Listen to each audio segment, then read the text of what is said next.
Hello dear students, स्वागत है आप सभी का एक बार फिर से हमारे नए प्लेटफॉर्म आईटी ज्ञान में।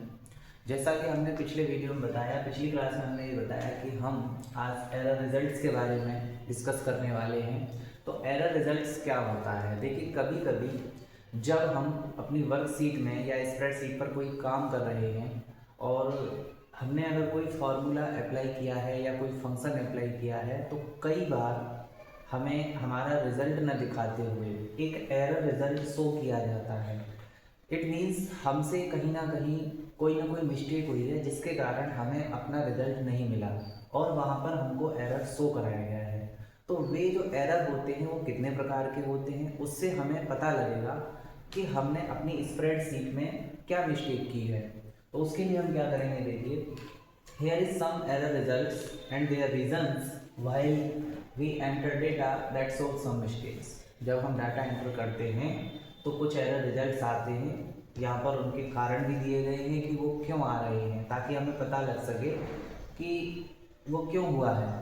तो देखिए, सबसे पहले दिया गया है इस तरीके से, जब आप एंटर प्रेस करेंगे किसी भी फॉर्मूला या फंक्शन को अप्लाई कराने के बाद, तो इस तरीके से अगर कोई भी एक एरर आ रहा है, ये लिखा हुआ आ रहा है, इट मीन्स इसका मतलब है कि आपने वहाँ जीरो से डिवाइड कर दिया, यानी जीरो से तो डिवाइड हो नहीं सकता। तो जब आप कहीं जीरो से डिवाइड कर देंगे, कई बार टाइपिंग मिस्टेक में हो जाता है कि हम जीरो से डिवाइड कर देते हैं, तब हमारा रिजल्ट ये होगा, यानी एरर रिजल्ट ये होगा, तब हमें उसको सही करना होगा।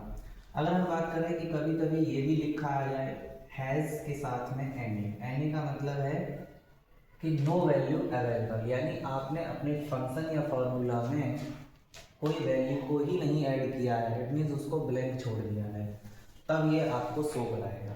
अगर हम बात करें थर्ड एरर की, तो थर्ड एरर कुछ इस तरीके से लिखा हुआ आता है, हैज़ नेम और ये क्वेश्चन मार्क। इसका मतलब क्या है?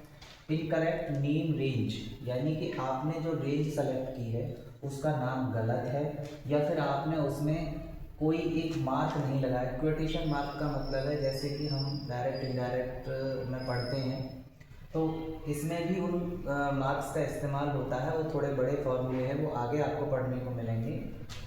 या फिर आपने कहीं ना कहीं टेक्स्ट स्ट्रिंग में या फॉर्मूले में कोई ना कोई चीज़ छोड़ दी है, तो आप एक बार फिर से उसको चेक करिए, तब इस फॉर्मूले को अप्लाई करिए।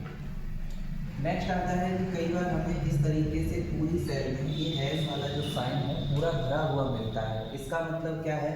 When a column is not wide enough to accommodate the value, यानी आपने अपनी सेल में जो वैल्यू डाली है वह आपके कॉलम में फिट नहीं हो रही है, यानी कि आपकी वैल्यू बड़ी है, कॉलम का साइज यानी सेल का साइज छोटा है या कॉलम का साइज छोटा है। और ये हमने प्रैक्टिकल के समय भी आपको बताया था। एक ऑप्शन आता है इसी से रिलेटेड, अगर हम बात करें तो इसी से रिलेटेड एक ऑप्शन आता है auto fit column width. Auto fit column width, जो जितनी बड़ी आपकी वैल्यू होगी वो उसी के हिसाब से उसके साइज को इंक्रीज करेगा। और ये होता कैसे है? Plus H plus O plus I, इस तरीके से। तो इससे इसको किया जा सकता है। जब ये नहीं होगा तो आपको ये वाला रिजल्ट शो होगा। इसके बाद आता है द नेक्स्ट इज नंबर, यानी कि नंबर का मतलब है invalid argument in the function.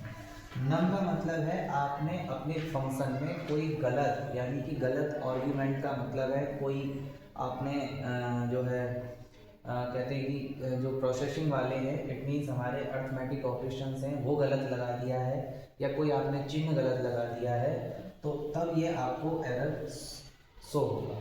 इसके बाद में अगर हम बात करते हैं, नेक्स्ट एरर आता है हमारा रेफरेंस का, यानी आपने सेल रेफरेंस गलत चुनी है, यानी जहां आपको फंक्शन अप्लाई करना है आप उस सेल रेफरेंस को नहीं चुन रहे हैं, किसी दूसरे सेल रेफरेंस को आपने चुना है, तो वह इसको गलत बताएगा, यानी कि ये वाला एरर रिजल्ट आपको शो कराएगा। अगर हम बात करें द लास्ट एरर रिजल्ट की, तो ये होता है वैल्यू। हैज़ वैल्यू के साथ में आता है। हैज़ वैल्यू का मतलब है इनवैलिड डेटा, यानी कि आपने जो डाटा सेलेक्ट किया है वो आपके फंक्शन या फॉर्मूले से किसी भी रूप में मैच नहीं कर रहा है, किसी भी रूप में मैच नहीं कर रहा है, इसलिए ये आपको एरर रिजल्ट शो हो रहा है। तब आपको समझ जाना चाहिए कि आपका डाटा इनवैलिड है। ओके, नोट कर लीजिए इसे।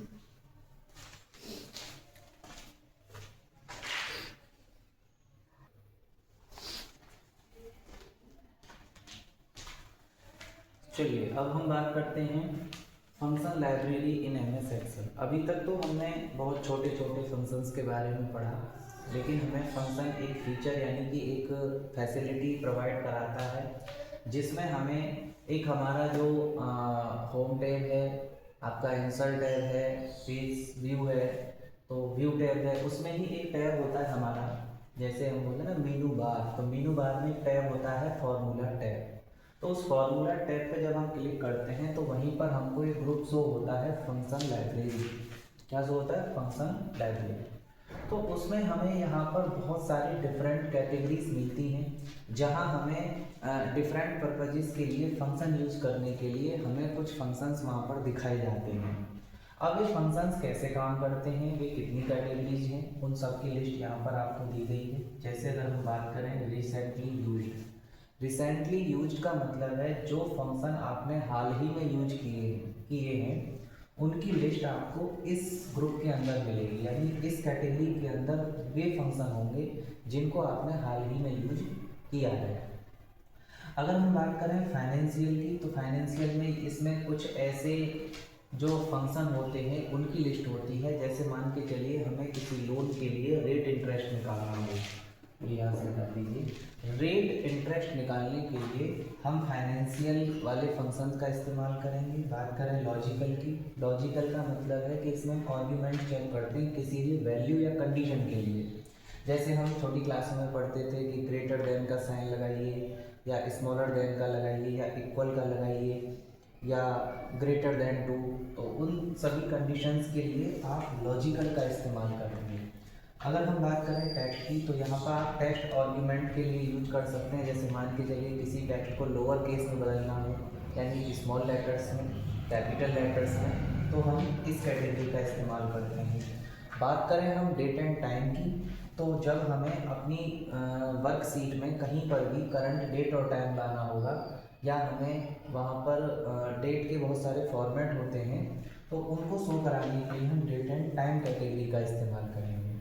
अगर हम बात करें लुकअप एंड रेफरेंस कैटेगरी की, तो यहाँ पर हम अपने फंक्शन में, यहाँ कुछ ऐसे फंक्शन होते हैं जो फंक्शन में ही सेल रेफरेंसिंग को देखने के लिए, या उसमें एक हाइपरलिंक आप सभी जानते हैं, आपको पीछे पढ़ाया गया है। हाइपरलिंक किसी भी फाइल का एक लोकेशन होता है, तो हाइपरलिंक ऐड करने के लिए भी हम यहीं से ले सकते हैं, लुकअप एंड रेफरेंस कैटेगरी से हम इसको चुन सकते हैं।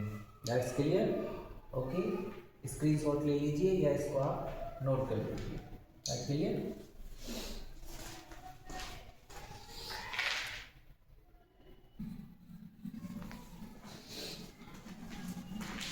चलिए अब हम बात करते हैं आगे। नंबर 7 है math and trick. Math and trick का मतलब है मैथमेटिक्स एंड ट्रिग्नोमेट्री से रिलेटेड, ट्रिग्नोमेट्री जो होती है हमारी, उससे रिलेटेड कुछ यहाँ पर फंक्शंस दिए जाएंगे। तो इसमें बताया गया है कि work with numerical arguments such as value of pi. अगर हमें पाई की वैल्यू निकालनी है तो हम इस वाली कैटेगरी का ऑप्शन चुनेंगे, और वहाँ से हम अपने जो हमारे आर्ग्यूमेंट हैं, जो हमारा टेक्स्ट है या हमारा कोई भी नंबर फंक्शन है, उस पर हम इसको अप्लाई करेंगे। अगर हम बात करते हैं मोड फंक्शंस की, तो ये एक ऐसी कैटेगरी है जहाँ और भी कई सारे जो हमारे फील्ड हैं, जैसे स्टैटिस्टिकल फील्ड है, इंजीनियरिंग का फील्ड है, क्यूब है यानी घन निकालने के लिए, इंफॉर्मेशन एंड काउंटेबिलिटी, मतलब ये कुछ ऐसे फील्ड हैं जिनसे रिलेटेड इसमें कुछ फंक्शंस दिए गए हैं, तो हम उनका भी इस्तेमाल कर सकते हैं। वैसे हमें इन सब की ज़रूरत पड़ती नहीं है, क्योंकि हम बेसिकली एक्सेल का अभी यूज हम सामान्य तौर पर कर रहे हैं, तो वहाँ हमें छोटे मोटे ही इनकी ज़रूरत पड़ती है। बाई चांस अगर ज़रूरत पड़ती है तो हम यहाँ से उनको यूज कर सकते हैं। ठीक है, तो ये था फंक्शन लाइब्रेरी।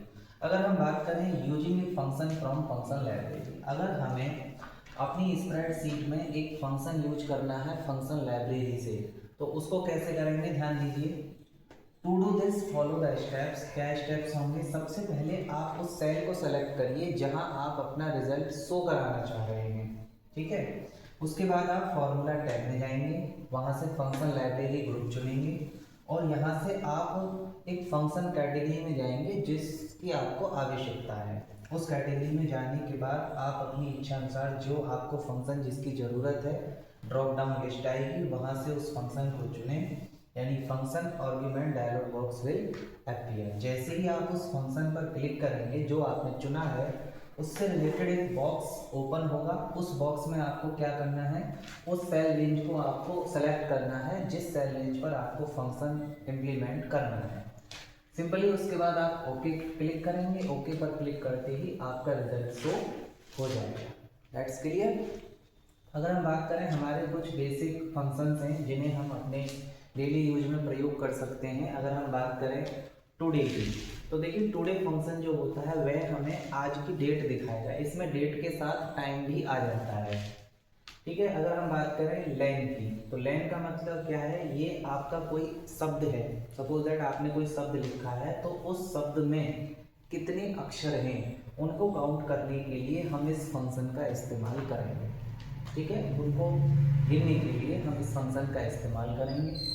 अगर हम बात करें SQRT, देखिए इसका फुल फॉर्म है स्क्वायर रूट। इट मीन्स वर्गमूल निकालना। वर्गमूल का मतलब है, आपने जाना ही होगा, आपने मैथ में पढ़ा होगा, 6, 7, 8 से ही पढ़ाया जाता है, 8 से पढ़ाया जाता है स्क्वायर रूट 7, 8 में। तो वहाँ से हम क्या करते हैं, स्क्वायर रूट निकालने के उसको मतलब उसके फैक्टर्स करते हैं, या जो भी मेथड है। तो यहाँ पर हम सिंपली स्क्वायर रूट टाइप करने के बाद में यहाँ नंबर डालेंगे, उसका स्क्वायर रूट हमको शो हो जाएगा। बात करें हम INT की, तो INT का मतलब है सपोज दैट आपकी कोई संख्या, आपकी कोई नंबर डेसिमल में आ रही है और आप उसे राउंड ऑफ करना चाहते हैं, जैसे round of 10, nearest 10, nearest 100, nearest 500, nearest 200, इस तरीके से। तो यहाँ पर उसको हम नियरेस्ट इंटीजर कर सकते हैं, किसी भी इंटीजर के नियरेस्ट ला सकते हैं। That's clear. तो स्टूडेंट्स ये थी आपकी फंक्शन लाइब्रेरी, और अब आपका जो है फंक्शन वाला टॉपिक कंप्लीट हो चुका है। यानी हमने अब MS एक्सेल में फंक्शन और फॉर्मूले के बारे में जो कुछ भी था हमने उसको आज कंप्लीट कर लिया है। तो आज की क्लास में बस इतना ही है। अब आगे जो आपकी क्लास होगी उसमें हम आपको पढ़ाएंगे charts in MS excel 2010, 11, 16, same ही है, कोई दिक्कत नहीं है। तो हम अब आज की वीडियो में इतना ही पढ़ाएंगे। इससे आगे हम माइक्रोसॉफ्ट एक्सेल के बारे में, यानी उसमें चार्ट हम कैसे क्रिएट करते हैं, चार्ट है क्या, चार्ट कंपोनेंट्स कौन कौन से हैं, उन सब के बारे में हम नेक्स्ट वीडियो में चर्चा करेंगे। ओके स्टूडेंट्स, ओके आप इसे नोट कर लीजिए, इसका स्क्रीनशॉट ले लीजिए। Thank you.